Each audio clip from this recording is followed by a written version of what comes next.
Hey there, in this video, I'm going to be telling you the 5 worst things that you can do with your website as you're building it out. And before we do anything, make sure to subscribe, hit the notification bell, check me out on Instagram at Robles Design Studio, and all the things. I really would like to hear from you. And make sure to comment any of your questions below. My name is Yasmin Robles with Robles Designs, and I create drill-worthy websites and brands for entrepreneurs who are hell-bent on taking over the world. I do this not just by creating pretty sites, but I also actually put a thought process and some strategy to your site so that although it looks amazing, you know that the user journey is going in the right direction. Let's get to the meat of today's video. Okay, so the first thing that you're doing wrong while building out your website is that you're just overthinking everything. It's same thing if you're working with a designer. You might be overthinking the entire process and every little detail that's going into your site. So let's take the DIY version. And when you're overthinking it, you are because it's taken you months to get anywhere with your site, and it still looks like just like your kid did it, or like your cousin's neighbor's uncle's kid did it because they took a coloring class. I don't know, it just does not look great. If it has taken a long time and you're like, should the and sign be a plus sign? Should it be an ampersand? Should it be the word and? If you're in that level of detail, you're way overthinking your site. You need to get that site up and running so you can start making money. Another thing that you might be doing wrong on your site is anywhere where it comes to the about copy, the about page copy. My clients, oh God, I love you all. You're all awesome. But when it comes to copy, and what I mean copy, I mean the text on the site, you guys kind of tend to overthink things. So when it comes to doing it yourself, it's even worse. What you want to keep in mind is that you're really writing the copy to entice your users. And when it comes to the about page copy, it's not about you, it's about your history, your experience, and how it can help the user, how it's going to convince them to buy from you, to sign up for a service, or to buy a product. What is it about your passion for organic flowers that is going to help them, right? Versus, oh, I love organic flowers. Like, that's great for you, but it's not great for me.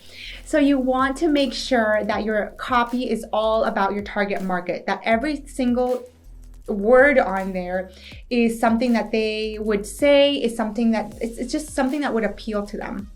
One tip that I have for about copy or any sort of copy on your site, go and actually interview your audience, record the interview as they're talking about their pain points and how solutions similar to yours can help or have failed to help them. Go on social media and look for, just search in groups and look for people complaining about the problem that you solve. So if you're a personal trainer looking for moms who want to get fit, who just had a baby, go into those groups and just search the group for keywords, and you'll find people complaining, and copy and paste those and keep those on hand so that it can help you really speak their language when you're creating the copy, especially on the about page, because it's not about you, it's really about them and how your experience and your skill sets can help them grow.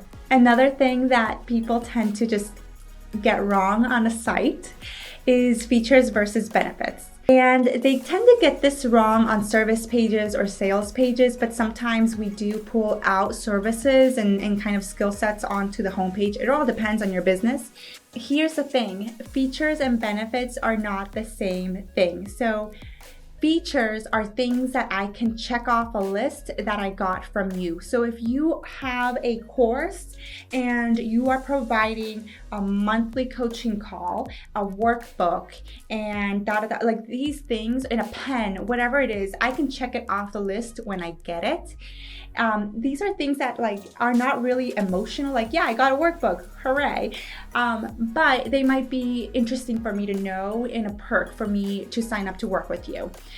what really would be a benefit, and typically it's the benefits that get people to sign up with you, not the features. So if I'm laying out a page, features are going to be after the benefits, not the other way around.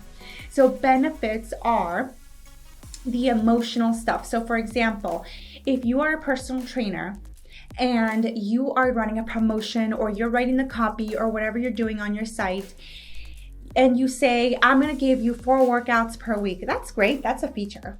But if you said, I am going to help you get fit and look amazing so that when you walk into your high school reunion, your ex is going to be like, damn it, like, why did I let her go? So that whole phrase or paragraph, whatever you want to call it, is emotional. And I'm like, hell yeah, I want to like strut into a room and like have people turn around and be like, oh man, she did well for herself during my high school reunion, right? And so your benefits are things that you are providing, but it's like confidence, or, you know, just things that are more emotional versus, yeah, you get a workbook and you get a call from me every day telling you to not eat junk food. Like, that's great, but instead of calling me, that would be a feature, right? Calling me every day, telling me not to eat junk food. The benefit of that would be accountability and having a cheerleader, having somebody to help me with my willpower. So it's more emotional, right? So features versus benefits, don't confuse them. The other thing that people really do not use very well on their site are testimonials.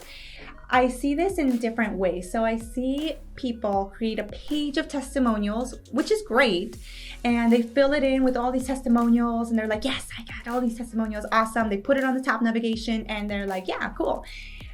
Yes. So if you have very few pages, yeah, you can put it up on the top navigation, that's fine. But ideally, you'll want to have that testimonial page linked in the footer of the site, because it's not as important as, for example, your about page or your services page, where people are actually going to book to work with you. The testimonial page is great to have, but you need to have it in the footer, and make sure to organize it in an easy to read way, and don't expect people to go on that page. What you have to do is also pull out those testimonials and sprinkle them throughout the entire site. So for example, if you have your top 3 testimonials, you know you can sprinkle them onto your homepage, perfect. And then you also have testimonials for service A and testimonials for service B, perfect. Create those services pages and put those testimonials right on there. Do you have a perfect client that will be able to do a video testimonial? Oh my God, that would be the best. Put that on the homepage or on your sales page. And that way, because people love video, obviously, more than they love to read things. So people are lazy. So make sure to try and get those video testimonials, or add some eye candy. So if they have a headshot, put the headshot next to the testimonial. The final thing, and actually it's probably the number 1 thing that I see all the time, is misusing your navigation. So if you are an e-commerce site, please do not have a shop tab, okay, on your navigation. The navigation is the menu section at the top of your site. Do not have a shop tab and then like with a drop down. It's like, no, don't do that. That is like the worst thing that you could do on an e-commerce site. The big e-commerce sites don't do it because they know it sucks. You don't want people to click on that and then have to like drop down and see, oh, okay, now I can see all my categories. Ideally, if you don't have a mega menu is the thing, it's a big menu that comes down. It can have some images, a list of links, probably in like a 4 or 3 column layout format. So that is a mega menu. But let's say, for example, you're on Shopify, you don't have the app or whatever, or the coding knowledge to do that. Totally cool. What you're going to do is pull out the top categories and put those on the main navigation. So for example, if you sell women's clothing, it would be something, and then, you know, you got to pick your number 1. So what's your number 1 bestseller? If it is tops or dresses are your number 1 bestseller, that's going to be in the US, the leftmost link, right? Because it's the most important. It's your bestseller. It's what you're best at. And so that I got that from corporate. Best at, win at, right? So what your best seller is, it's going to be, let's say it's dresses, so dresses would go first. And then you say, okay, well, the next best seller is tops, then bottoms, then shoes, then accessories, and then sale or clearance. And then so you've got your top categories, and then those could have drop downs. So for example, dresses could have a drop down of summer dresses, prom dresses, mini dresses, whatever, right? And then remove the homepage, remove the contact us, remove the about, remove FAQ, remove terms and anything, privacy policy, remove all that stuff. Focus on the products. You might want to have homepage there sometimes. It depends on your target audience. I find that slightly older audiences like having that home button there, but a lot of people already know that the logo is the link to the homepage, so they don't need it. All right, so you've got your navigation at the top of the page. Perfect. Now you're like, where do all my other pages go? How are people going to find out about me and how amazing I am? Listen up. You're going to put all of those other pages at the bottom of the page in the footer area, and you're going to call it something like important links. All right, so those were the 5 things that people just tend to kind of just mess up on their site, especially when they're do-it-yourselfers.